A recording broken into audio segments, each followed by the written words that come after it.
వాక్యం తెలిసిన వాడు కాదు, పరిపూర్ణ జ్ఞానము తెలిసిన వాడు కాదు.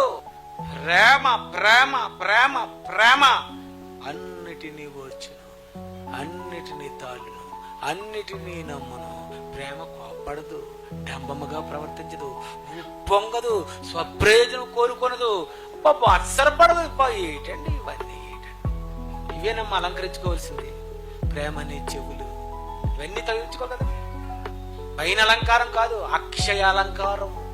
కోటేయడం ఏముందండి? 3,000 ఇస్తే కోటేస్తాం, కానీ లోన్ వేయడం వెంటనే వేయడానికి అవుద్దా?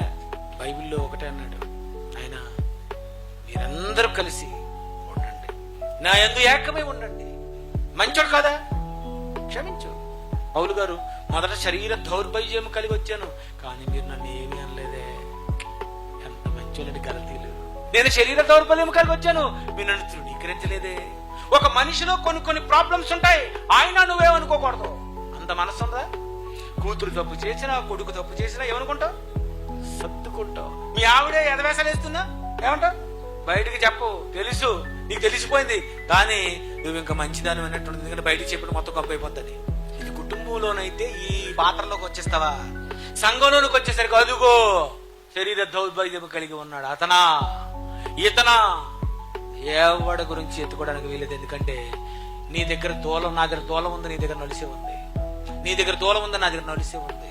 ఎవడ కాడి దగ్గర చక్కగా దూలాలు సెట్ చేసుకున్నారు. క్రీస్తు యేసు వలెను అదండి, అది మనసు. అంత మనసు నీకుందా? అయితే నీకు ప్రేమ ఉంది. జ్ఞానమునకు మించిన క్రీస్తు ప్రేమ నీలో ఉంది అని నేను ఒప్పుకుంటాను. లేదా జ్ఞానమునకు మించిన క్రీస్తు ప్రేమ నాలో ఉంది, నీ దగ్గర జ్ఞానమే ఉంది కనుక పరిపూర్ణ జ్ఞానవంతుడైన ప్రేమ లేని వాడివి నువ్వు వ్యర్థుడు.